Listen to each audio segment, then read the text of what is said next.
All right, welcome into another episode of the News4JAGs podcast. Jamal St here alongside Justin Barney. Justin, it feels like it is the same song but a different podcast. Just a different month. November now, and no Victory Monday. No. The thing with the Jags, though, they're close. But the narrative on Jacksonville is a team who has not been able to finish, and they've not been able to change that narrative. 5 losses by 5 points or less. At some point, you've got to clear the hurdle. You've got to find out how to clear the hurdle. It's not a moral victory. You've got to be able to get to the finish line. You've got to be able to cross it and be in the league. You know, they always say close doesn't count anything but horseshoes. Yep. So, great, you're close.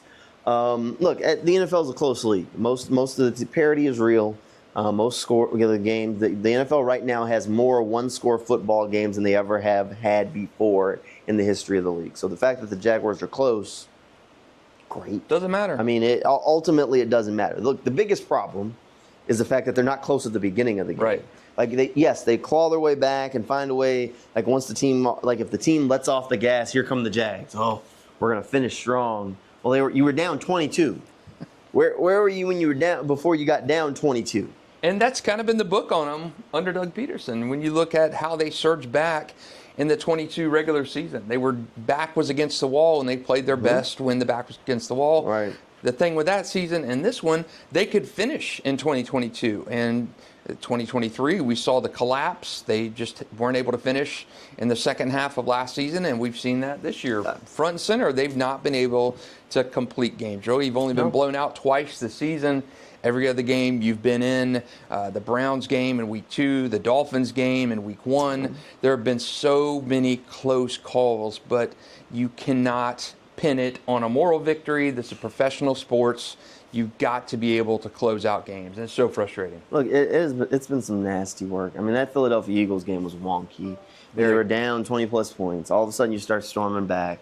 You get a crazy fumble play from Saquon Barkley. Trayvon Walker scoops it up, goes the other direction. But you also had the highlight reel plays from the Eagles. There's the one where A.J. Brown catches it around Tyson Campbell. It pops up. You got Devonta Smith making the one-handed grab. You got the backwards hurdle from Saquon Barkley. I mean, it was just wacky play after wacky play. It was one of those games where it feels like the Eagles star players made those, honestly, superstar level plays. Right. And where the Jaguars, they had some good plays from their guys, but I don't think anybody made for the number of plays from that game that I feel like are SportsCenter top 10 kind of plays. Eagles had them all. They had them all. That's the problem. Crazy. Devontae Smith, the catch in the end zone, the Saquon plays, he played phenomenal. I'm saying we needed to see the Saquon from the New York Giants as opposed to the Philadelphia Eagles, because he has been fantastic. And Nick Sirianni left them in that game. Left the Jaguars in that game from his boneheaded decisions. Had Jacksonville won that game, you fire Sirianni right after the game. Because I don't know if he didn't need security to get out of the stadium. The failed two-point conversion after two-point conversion, leaving the field goals on the board. If you kick one of those, it's a completely different game. Yeah, look, I honestly think, and it all came down to one play, which is the crazy thing. I guess we have to talk about that one play. A terrible decision. All right, so where is your terrible decision? You've got a minute and 40-ish on the clock. Yep. First down, first and 10 at the 13. And in this drive, you had a penalty bail you out. The big throw and catch to Austin Trammell, who 22-yard gain to get it down to the 13. So that was good. Things are rolling in your favor. Let's say for 1 second they connect that play. You touchdown pass from Trevor to Dearness Johnson. He's in the end zone. We see what happened against Green Bay again. It's what at that point? What is it? You're up by 2 points at that point. Maybe you go for 2 and say 3. Sure. Yeah. So Philly's got the ball left. You got 95 seconds left. You're Philadelphia. Do you have any kind of insinuation that Jacksonville's defense gets a stop in that we've seen this song and dance time and again? So I think they messed up on that play by trying to get everything all at once. You had 13 yards to go, minute 40 to do it. Run the ball with tanks, something. Run Trevor up the middle, burn some clock. You're not in a situation where you've got 20 seconds to go and no timeouts. I think trying to go for that big play all at once was a mistake. Take out throwing to Dearness. I would have felt the same if you're trying to do it to Brian Thomas Jr. Get some time off that clock there. You're not in a hurry-up mode. Okay. Don't try to get it all back at once. Burn some clock. Run the ball. You have time. I just think it was a bad decision to try to go home run ball when at the 13-yard line with a minute and a half left to go. I don't disagree with you there. So now here's the question. Who do you point the finger at in that situation? Do you point it at the coach for putting it as an option, or you point it at Trevor for making the throw? I think it's both. I think unless Trevor changed the call on his own, which I don't think he did. Doug Pederson said after the game that was the play call. That was the first read was to Dearness Johnson or that play. I don't agree with that. I think it's a bad play call. I think it was a bad throw by Trevor, but I do think it was a bad play call. I think you run the clock. I think you let Tank Bigsby run it with Dearness Johnson, something to take some time off the clock. Because we've seen this before. We've seen it before. You leave the team too much time to score. You did not have to score right then and there. I agree. I would have probably run the ball. I don't like the play call in that situation. We saw it happen against Green Bay the week before. Don't leave too much time on the clock. I agree from that standpoint.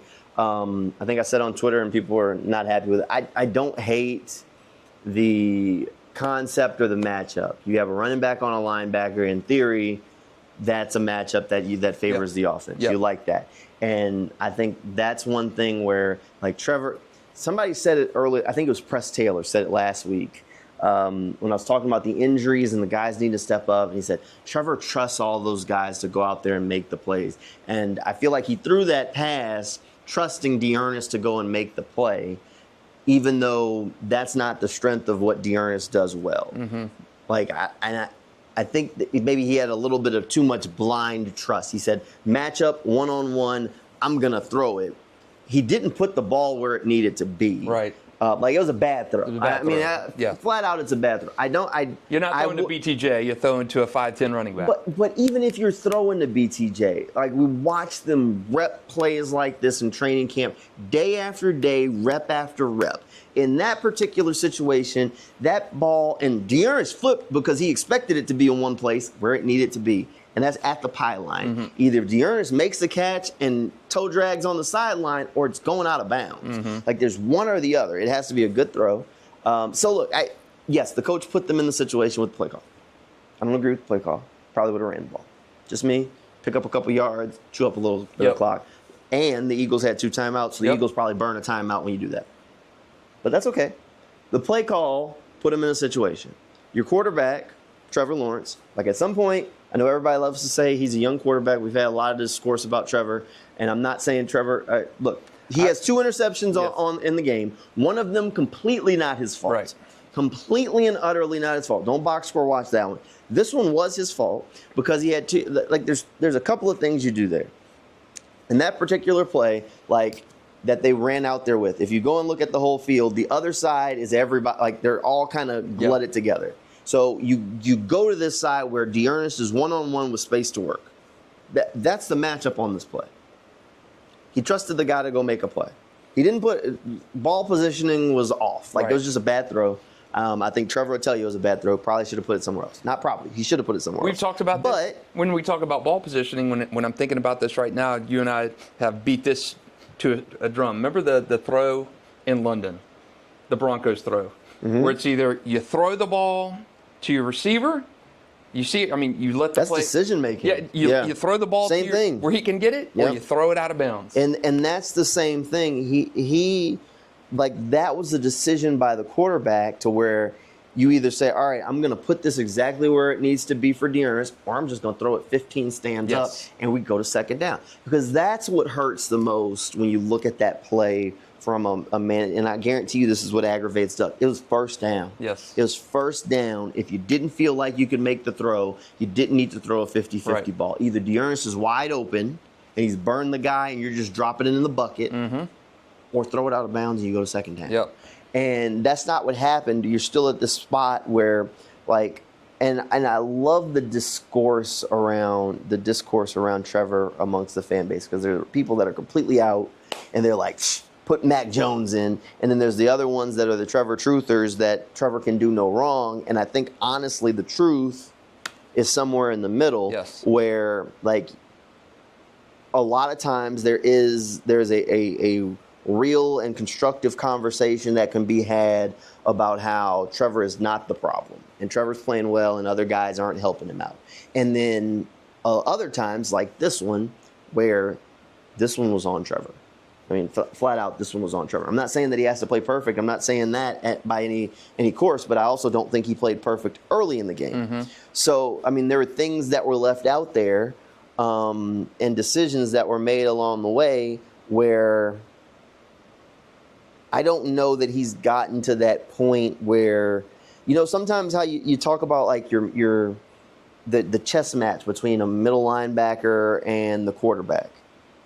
Sometimes I still feel like Trevor's playing checkers, and he's not playing chess. I don't know that he's gotten there. I mean, that fourth down call, where they throw the little dink to Evan.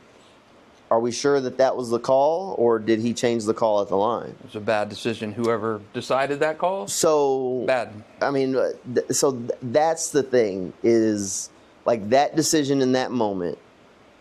Just like we all immediately said, "Why did you throw that?" And I get it, but he also has to have the wherewithal to say, if I'm going to throw this, I'm going to put it in a spot where my guy's going to catch it or nobody's going to catch it. Or I'm just going to eat it and go to second down. He didn't do that. And the coach can't do that for him. Now, they could have run the ball like we're all saying, and that would have chewed up some clock, probably put him in a little bit of a better position. But at some point, you still had to throw the ball into the end zone. Right. Because you still had to score. But Trevor had 2 good throws on the 2-point passes. He did. To Evan and to Brian. He did. I do think when you try to get that all back at one time, the quarterback who's not really had the best game throwing the ball, no touchdown passes yesterday. Yeah, he had the good 2-point passes. I just think you lean on the ground game to get you 3 or 4 yards. Well, let's not pretend the ground game had been working. It hadn't. But you Tank have 2 guys and Travis had basically been non-existent for the majority of the game. I think you still run the ball. I'm not saying you shouldn't. I'm just saying they had been basically non-existent. And, I mean, for them to have to, I guess the way we've seen it, I'm going to assume some of this is because Travis isn't fully healthy. Dearness has been their passing down back. They don't really run the ball with Dearness, so it would have been an immediate tip of your cap if you sub out Dearness and put one of them in. It's immediate. Oh, it's run. So now the argument is, okay, what if you lose 3 yards? Regardless. Look. I'm not. Bad. I think there's more than one reason. Like game management wise, I would have handed the ball off, or I would have taken a high percentage short throw, a screen, whatever it may be, to burn clock and force Philly to use one of those timeouts. 100%. Like that. That's what.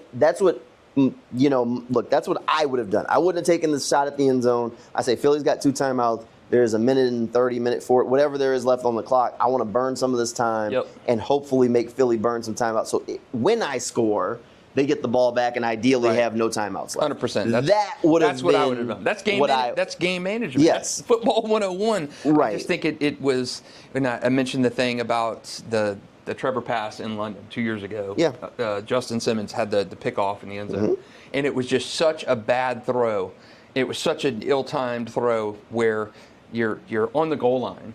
You have a chance to go ahead in this game, and you throw it right into the hands. And when I look at the pass yesterday against the Eagles, you throw it in a spot where only Dearness can catch that ball. When I go back and I look at that Broncos game and then the Trevor growth wheel, you learn to either throw it in the end zone in that Broncos game, where only your guy can get it, not Justin Simmons, who's got no chance at that play. Well, you throw it out of bounds, you throw it 10 rows deep into the stands at the link yesterday. Allow me to play devil's advocate for a second. So the Broncos play, yes, he messed that one up.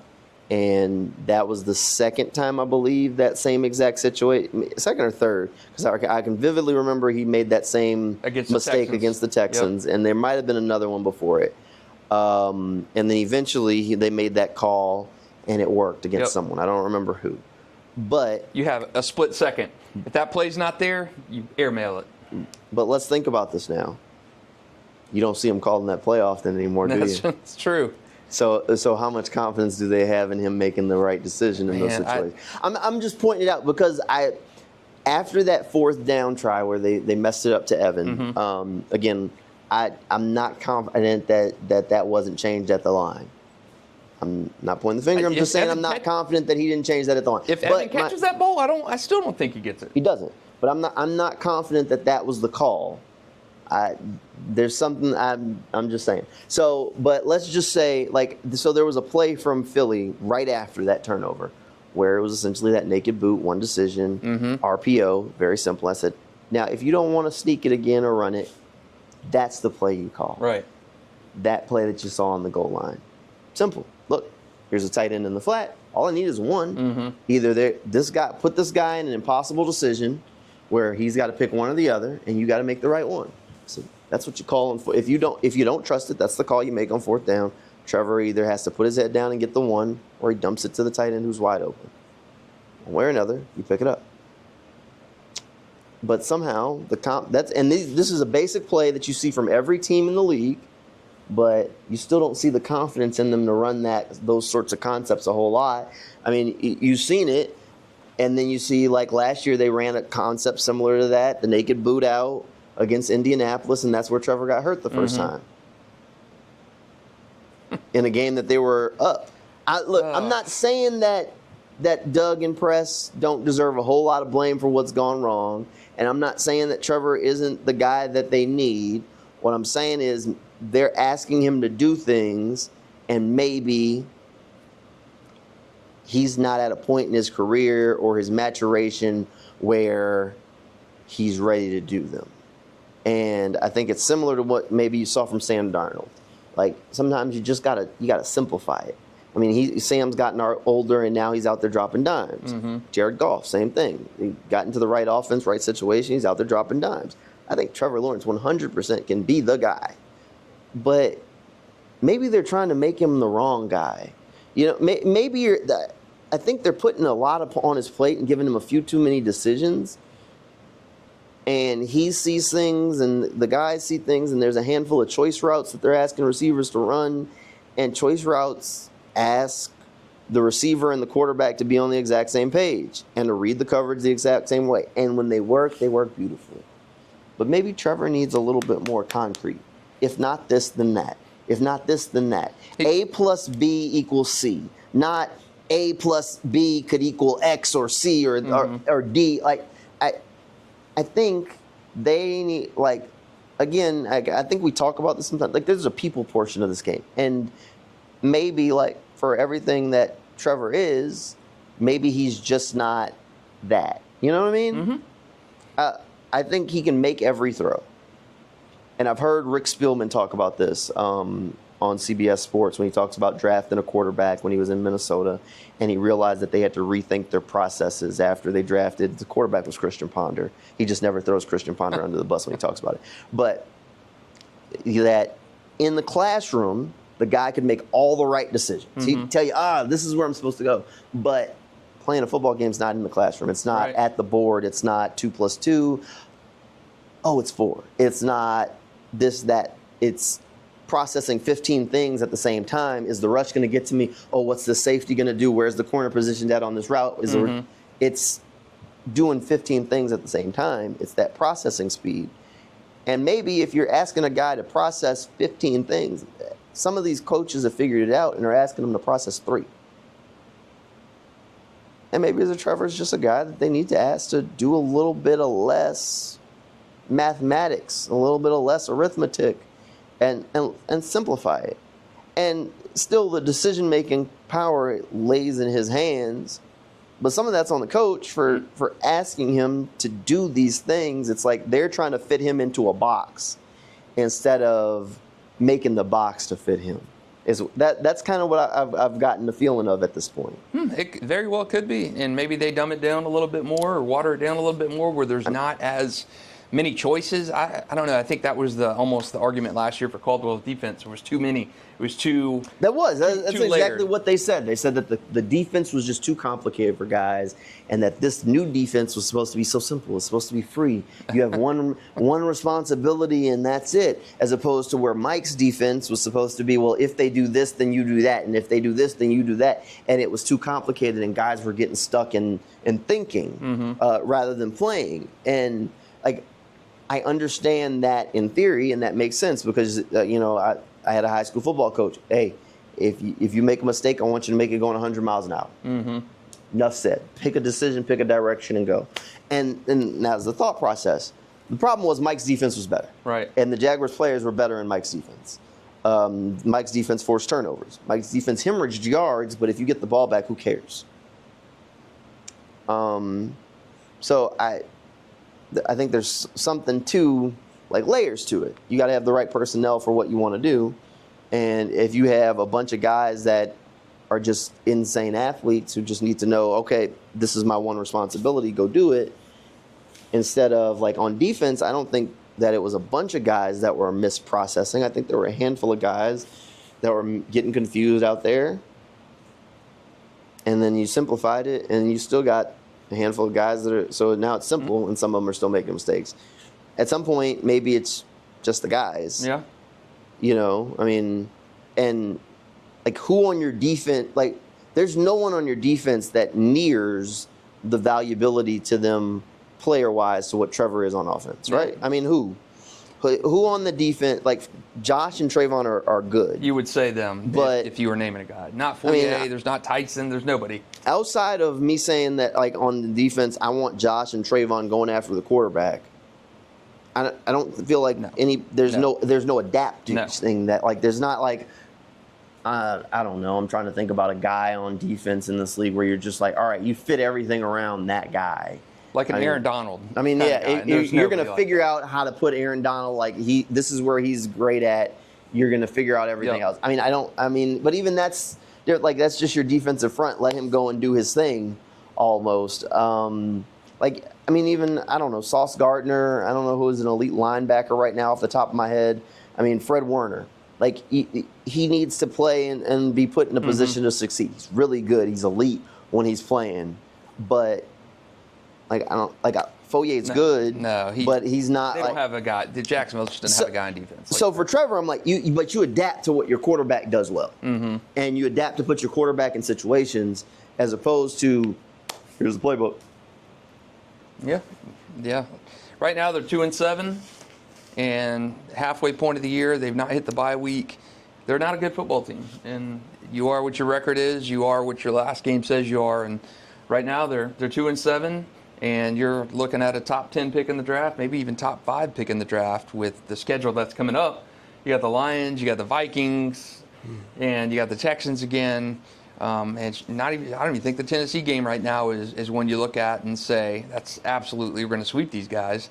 On paper, you would think that you would be able to sweep them because it's like Jacksonville's so close, and you just can't close, and that's kind of been the book on them. They found out how to close in 2022. They've not found out how to do that now. And, they could get hot and run the table and finish 10-7, 9-8. Probably not happening. But I would like to see them start to show some signs of being able to finish. Where's your line for wins? Where do you think it is? Man, I think probably right now 6, 7 wins. That's what I was thinking. Maybe 6. Ceiling for me. I think by the time they get probably Vegas is already having some coaching changes. Those guys may be checked out. Who knows if Pierce is even still the coach at that time? I mean, I think you're going to run into the Titans twice, and I wonder if Callahan is still there. He might be a one and done, and if he's gone, then the team might be largely checked out, and that's 2 more. Maybe the Colts. With influx. Yeah, the Colts are having problems. You might be able to get them again.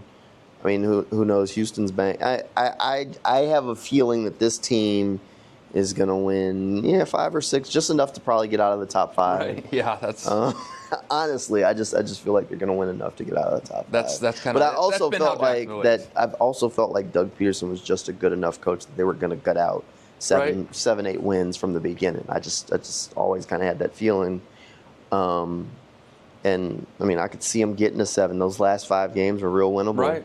And if they go on a winning streak for the last 5 and finish with 7 wins, whew, now you got an argument on your hands. And I think they could keep Pederson and get rid of Baalke and bring in a new GM. And I don't know. I don't know. I'm not completely. Do you think Shad would do that? No. but I think he should. You think Shad should get rid of Trent and keep Doug? If they win 5. If the caveat of them getting 7 wins. All right, if they get to 7 wins, you think Shad should get rid of Trent and keep Doug? Yes. I think Why? I think the roster assembly has been less than ideal. I think some of these contracts have been onerous. When you look at the Armstead deal, he's been a wash.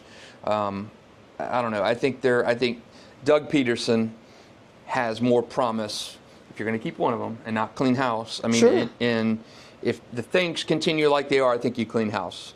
But I think if you show promise, if you're Doug Pederson, I think if you're giving me a choice of you could keep one of the two guys, the head coach or the GM, I'm going to keep Doug Pederson if they somehow have a miraculous finish in hot, 8 wins, 7 wins, something like that. Trevor starts clicking. There's potential there. There's promise there. But I think it's how they finish. You've got to show some promise. You got to show some clicking of the team where you're able to finish and turn. Right now, as you're asking me, I think Shad Khan cleans house. You hire a new coach, hire new everything. GM, you kick Trent to the curb if things stay on the path they're on now. If you finish with 3 wins, complete teardown job. No, I see what you're saying. Based on Shad's history, a full teardown isn't necessarily something that he is apt to do. And if you had to pick one, you'd pick Doug if he won a couple games. Yeah, and if you're, if you're looking at, Jaguars history. Doug's on the Mount freaking Rushmore right now. Sure. In terms of what he's done, back-to-back 9-win seasons, playoff, and we're grading this. We're grading this on the letdown which this season has felt like. Shad Khan has shown to be benevolent and patient, almost to a fault in his time as owner. When you've hung on to the Caldwells, and he has hung on to guys too long, but our back-to-back 9-win seasons, and maybe we're saying a 7-8 win season, enough to pink slip Doug at the end of this year. If they got to 7 and you got rid of Trent, you might be. I fundamentally believe Doug Pederson's a good coach. Fundamentally, and he hasn't lost the locker room. Now, some of those coordinators, I think that's a different conversation. But I think Doug is still respected amongst the group. And if Doug can say, okay, well, Ryan Nielsen was a Trent hire, Trent forced me to fire Mike.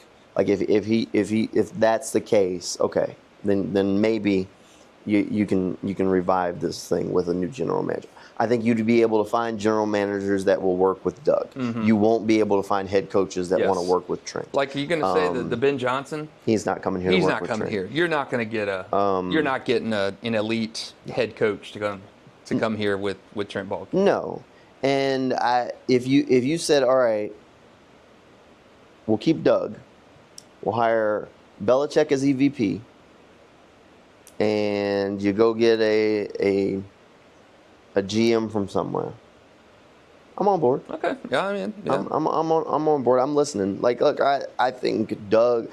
I don't know if Doug's ever going to win another Super Bowl. I honestly don't. But I think Doug keeps you at respectability. He's going to get you 9-10 wins most years, and he can help bring the franchise to a place of consistency that they haven't found in a long time. And we're talking about pink slipping a guy who's got back-to-back 9-win seasons in Jacksonville. Look, I think there is some validity to the need for change for Doug. Look, this team does not show up in the first quarter. They don't. They were down 10 points to the Patriots. Mm-hmm. They were down 22 points to the Eagles. How many were they down to the Packers? 17? Yeah, I think so. 17 points to the Packers. They were down 10-0 to the Packers. 10-0 to the Packers? 10 points to the Packers. Whatever. The point is they don't show up. They don't start games. And this isn't something that just started this year. Correct. This is something that dated back to last year and the year before that. Yes. I mean, the going phrase, the going question, we've been asking the coaches, the players for 3 years now, how do you get faster starts to football games? 3 and out. Because they go three and out, they wait, they're in a hole, oh my God, we have to rally back, we need our back against the wall, whatever it is. They don't start strong, and it has been a going thing, which at some point, that's on coaches because your script's not working, you're not motivating guys, whatever. Yep.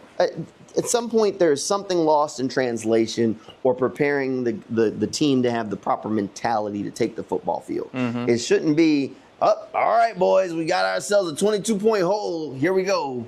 At some point, just take the lead in the first damn quarter. Yeah. I mean, so that is on Doug. That is fundamentally on Doug. Because if you had the talent to come back, you had the talent to start the game better. Done. So he has flaws. Yes. And he 100% is at fault. Yes. But I do think Doug could turn things around. And I've been on the going ahead and replace Doug, but I've also made it clear every step of the way that it ain't just Doug I think they need to replace. No.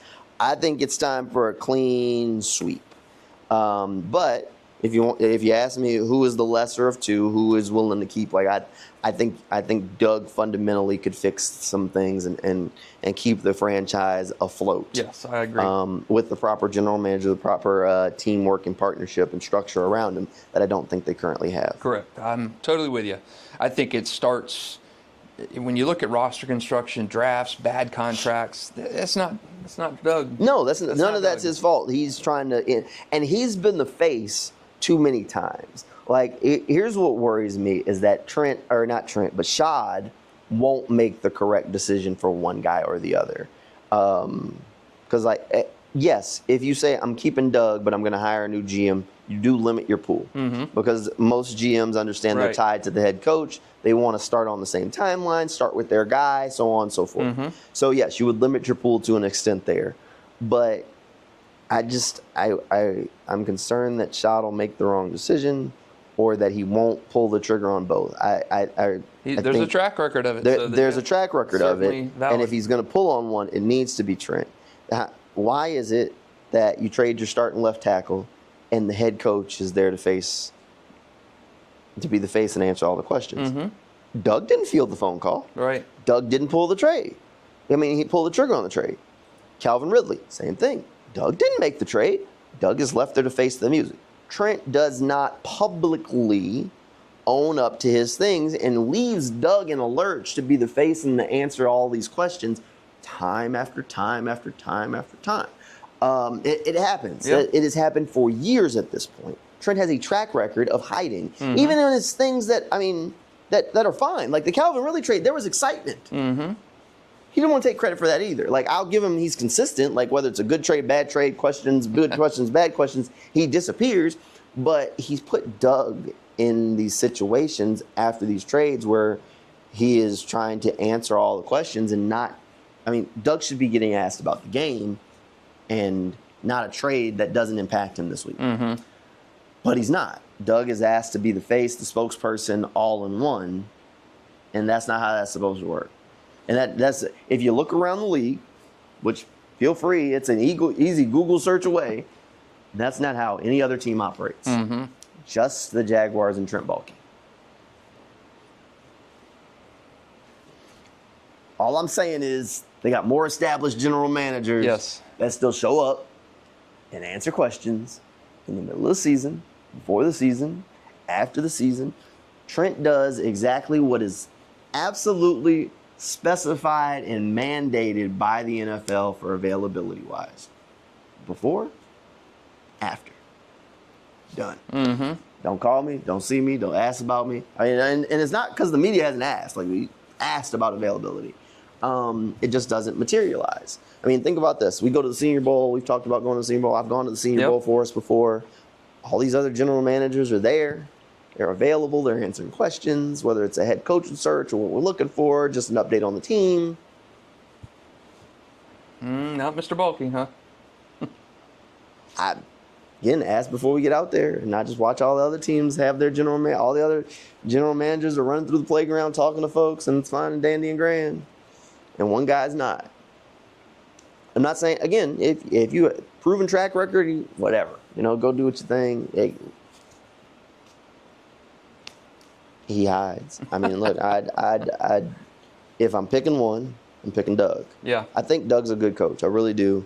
But I think you're going to limit your pool if you move on from one and not the other. And I'm okay with limiting the pool at GM if need be. But you got to go and make the right decision. But I also think that Shad should get an EVP. Again, I think he needs it. I think it would be helpful. And with Shad, sometimes where there's smoke, there's fire. We heard the Urban Meyer stuff really early on, and it never slowed down. The Belichick connections have been made for a little while now. I don't mind Belichick as EVP. I hate him as head coach. Yeah, same. The only question, only problem I have with Belichick as EVP would be I have a strong gut feeling that he'd be like Coughlin, where Coughlin was trying to encroach on the coach just a little too much and not wanting to be hands-off enough. And I feel like Belichick would be the same way. I totally agree.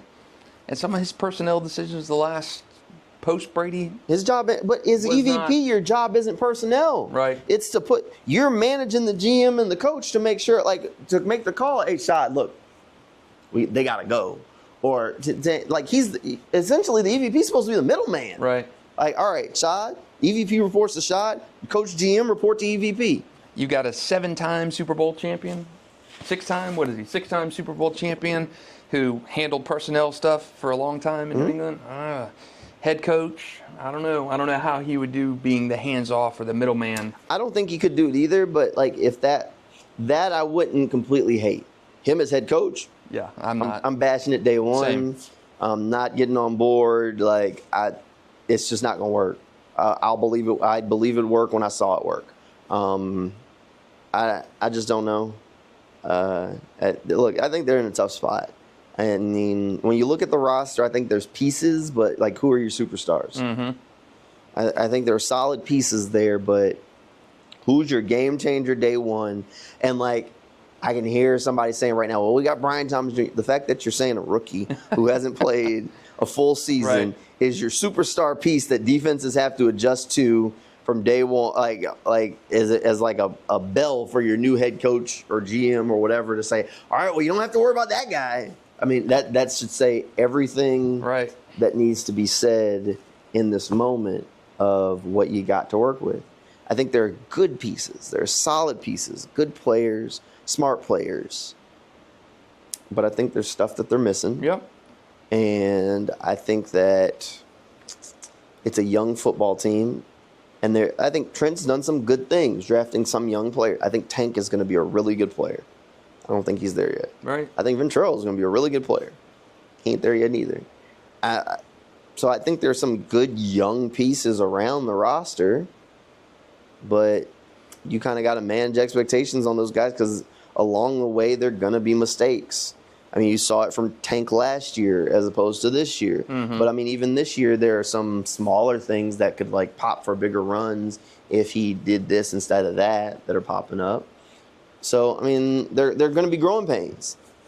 There's going to be growing pains, and that's why every year, I'm a big on cautious guy when it comes to everybody's like, oh, get rid of that. Get rid of Christian Kirk.